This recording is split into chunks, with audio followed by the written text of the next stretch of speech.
Discount of 10% on the marked prices of all items. किसी दुकान में सेल चल रही है और उस सेल के अंदर 10% डिस्काउंट चल रहा है। किसके ऊपर? मार्क्ड प्राइसेस के ऊपर। देखिए, मार्क्ड प्राइस वो प्राइस होता है जो कि टैग में लगा होता है। जैसे कोई आप कपड़ा लेते हैं, टी शर्ट लेते हैं, तो उस पर टैग लगा होता है ना, पर्ची सी लगी होती है, उस पर प्राइस लिखा होता है, वो मार्क्ड प्राइस होता है क्योंकि वहां पे वो मार्क होता है, उसे मार्क्ड प्राइस बोलते हैं और उसके ऊपर ही डिस्काउंट लगता है। तो 10% डिस्काउंट चल रहा है। What would a customer have to pay for a pair of jeans marked at rupees 1450 and two shirts marked at rupees 850 each? तो किसी ग्राहक को कितने रुपए देने पड़ेंगे अगर वो एक पेयर ऑफ जीन्स लेता है?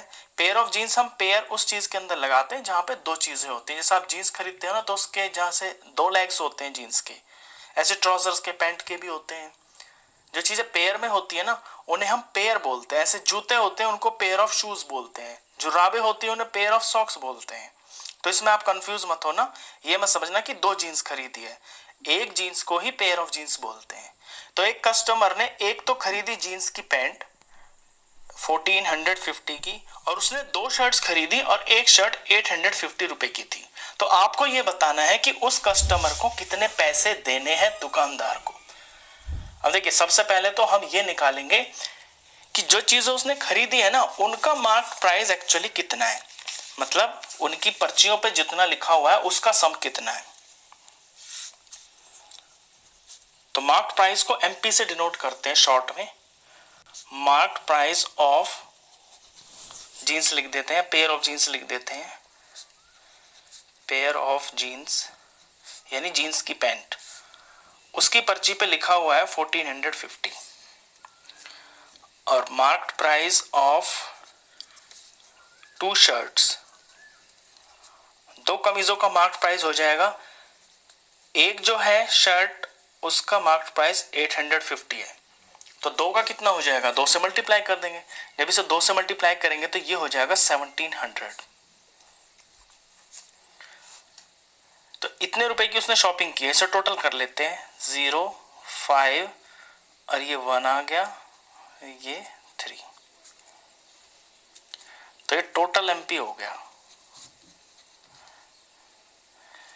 मतलब जीन्स की पर्ची के ऊपर लिखा हुआ था 1450, फिर उसने एक जो शर्ट खरीदी उस पे 850 लिखा हुआ था, दूसरी शर्ट जो थी उस पे भी 850 लिखा हुआ था।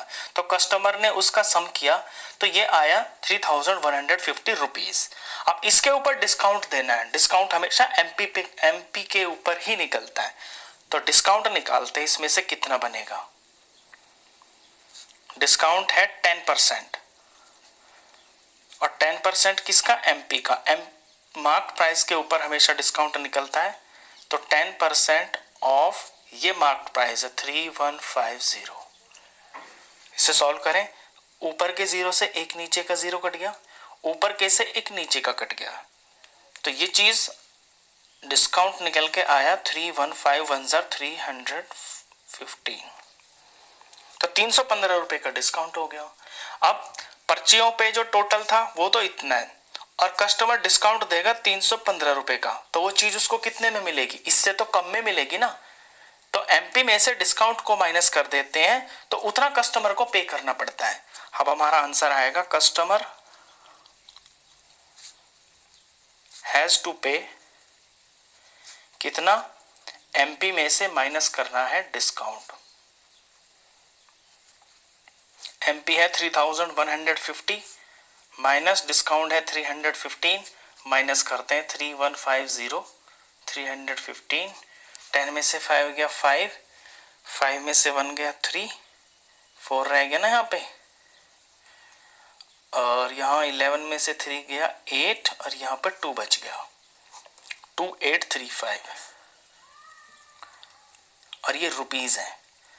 ये आपका आंसर है, कस्टमर हैज टू पे। जो चीज लास्ट में पूछी जाती है ना, उसको लैंग्वेज में आप इस तरह से लिखें। तो कस्टमर को कितना पैसा देना होगा?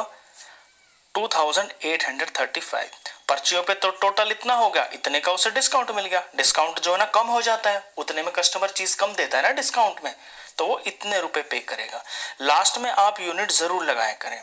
देखिए, यहां ना भी लगाएंगे ना तो चल जाएगा, क्योंकि आप यहाँ पे सॉल्व कर रहे हैं, लास्ट में आप फाइनल आंसर में यूनिट ज़रूर लगा दे करें। और अगर यहाँ भी लगा दें जहाँ जहाँ पे रुपीज़ है तो वो बहुत ही अच्छी बात है। मैं इसलिए नहीं लगाता, उससे थोड़ा क्वेश्चन जो है ना मेसी हो जाता है। तो इस वीडियो में बस इतना ही।